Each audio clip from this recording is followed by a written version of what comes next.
Long ago in ancient Ireland, Melangell would wake early each morning, leave her father's palace, and as the dawn was beginning to stretch its golden rays across the land, she would go down to the meadows, and there, surrounded in spring by the flowers, the nodding heads of red and gold, of white and blues and yellows and purples, she would sit and kneel, and she would meditate, and she would pray, and she would recite the sections of the Bible that she had learnt by heart, and just enjoy the aromas, the smell of the flowers, the sound of the dawn chorus, the feel of the warm sun upon her skin after that cold walk through the dark hours down to the meadows. And of course, word got around because even in the wee small hours, there are servants up and awake and going about their duties. And word one day reached her father that his daughter Melangell was off doing strange things in the meadows in the wee small hours. And at first he didn't believe it, but then he thought, well, after he'd heard the second or third batch of rumours, that he ought to go and check. And so he had a servant keep an eye open for Melangell's early hour meanderings, and as soon as the servant saw Melangell heading off out of the palace, the old man went and knocked on the king's door, and the chieftain awoke, wrapped himself in a cloak, and made his way bleary-eyed down, following the footsteps of his daughter, who he could see off in the distance, walking through the mists, and the gradual emergement of light in the dawn. And so he arrived at the meadow some few minutes after she herself had arrived in the meadow. And there he saw her, sitting and praying. And he could hear her voice reciting sections of the Bible and prayers, and to his bemusement he saw coming across the field, first one, then another, then another, then another, hares, ears twitching, tails bobbing, and those hares would sit in a semicircle around his daughter, sit there, their paws up, their noses twitching, their ears appearing to listen to every word that Melangell said, as if she were a priest and they her congregation. Well, it was like something from the stories of his grandmother about the days of the Druids, when the old wizards could command the attendance of the birds and the beasts, of the badgers and the bears and the boars and the wolves and the foxes, and the creatures of the air and the creatures of the rivers and of the lakes. And he thought to himself, if word gets round, for she is of marriageable age, she has just turned 14, and soon we will have to start thinking about marrying her off. If word gets round to prospective suitors that she has these druid-like powers, these magical abilities to conjure forth the animals and the wild creatures of the meadows and the fields to listen to her, then, well, who will want to marry someone of such strange abilities? No, indeed, we must put a stop to this. And he could hardly put a stop to his daughter praying, because as she pointed out to him when he had words with her later that day, a prayer is a good thing to do. Had he not brought her up all of her life to go to church, to pray, to read the Bible, to do everything required of her? And was she not doing all of that? And the fact that she chose to conduct her prayers in a meadow rather than in a church, well, what of it? And soon he found himself argued into a corner. He himself had indeed encouraged her to do all of these things, shy of sitting in a meadow, and it was difficult to object. And so he decided that what he would do, instead of getting into interminable arguments with a stroppy 14-year-old, would be to draw up a list of all of the eligible young men in the area, those from good families with good reputations. And each Saturday he would sit with his daughter when the business of the court was done, and he would go through the names on the list. What about this one? What about that one? And for some of them she had clear objections.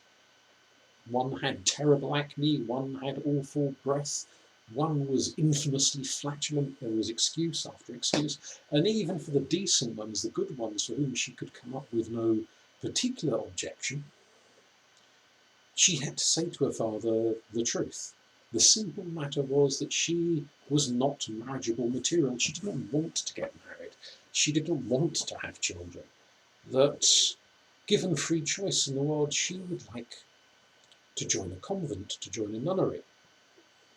And not one of these old-fashioned Celtic-style nunneries where men and women mixed together, monks and nuns, and they married and they had children. She didn't want any of that.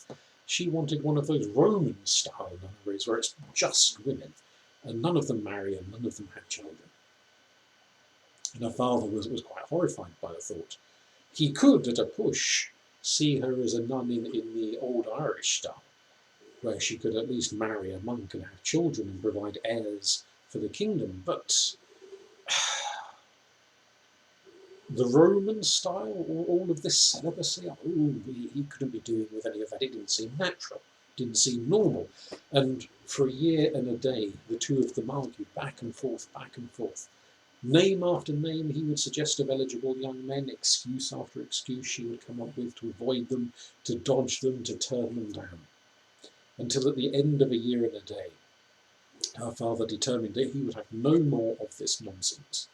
He was being far too modern, giving her such freedoms of choice. He should just insist that she marry one of the midway decent young men upon the list and be done with it. And then she would have children and she would move on in life and leave these silly ideas of sitting in meadows praying with hares and running off to join nunneries. And knowing how determined her father was upon this matter, Melangell decided to make preparations of her own. And so she arose in the wee small hours, as she did every day, and she waved at the servants on her way out, and they waved back, thinking that she was just off to the meadows as usual. And when she reached the end of the lane, with nothing more to her name but the dress she stood up in and a small bag of coins, instead of turning left towards the meadows, she turned right. And she ran and ran and ran as fast as she could down to the coast, where her friend had arranged a small boat for her. And in that small boat, with one old man to help row it, she made her way not further down the coast of Ireland, for she knew full well her father had so many friends and contacts in all of the neighbouring tribes that she would soon be found and returned home. Instead, she made her way across the oceans, across the waters, across the Channel to Britain. And there, after a long, long walk, she found solace in what felt to be the right place, for she was tired and exhausted from trudging mile after mile after mile and getting blisters on her feet, for she, being a high-born young woman, had never had to walk terribly far in her life.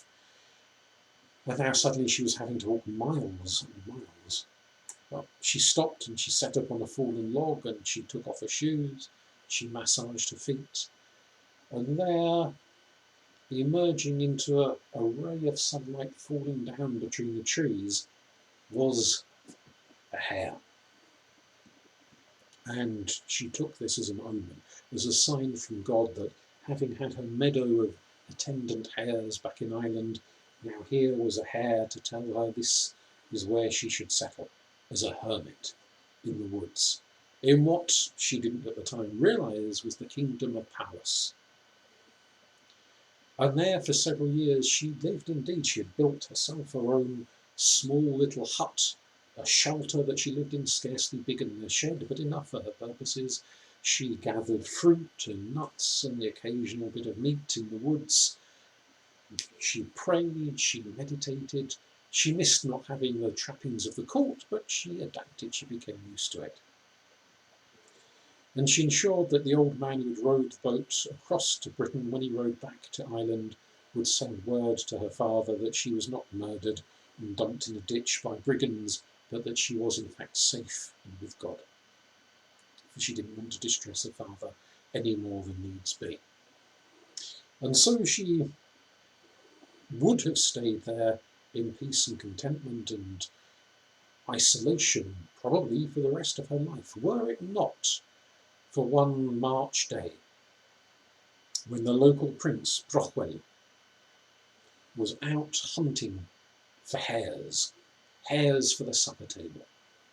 And there he saw up ahead, at the far edge where the meadow meets the wood, a brace of particularly plump-looking hares, and he crept as stealthily through the woods, through the fields, to the edge of the woods as he possibly could, and there drew his bow ready to catch himself a hare or two or three. When they went in every which direction, the biggest, the fattest, the plumpest of them ran into the woods. And Brochwel was not one to be denied, for he enjoyed a good hunt, and too easy a hunt where you catch your prey on the very first arrow. Well, it's a little boring. He liked the added thrill of the chase, and so he was off deeper and deeper and deeper into the woods, seeing the hare darting this way and that, the white tail flash here, the white tail flash there, two little ears peeking up from behind a bush or a fallen log. Deeper and deeper and deeper he went into the woods, with these two great hunting hounds beside him, they racing ahead as soon as they caught the sniff, going here, going there, going left, going right, until suddenly the barking stopped. And as Brochwel clambered over a great fallen log and found himself emerging into a glade in the woods, there he saw his two great hunting hounds sitting still, tongues lolling and tails wagging. And there, further into the glade, was that big fat hare, surrounded by perhaps 24 other hares, forming a semicircle. And in the middle of this semicircle, at the focal point of the semicircle, was a woman, a humbly dressed, basically dressed woman with a wooden cross hanging around her neck, sitting and praying. And he recognised the Irish accent, even though she was speaking in Latin, the language of the church. And he was bewildered. And he just sat and he listened.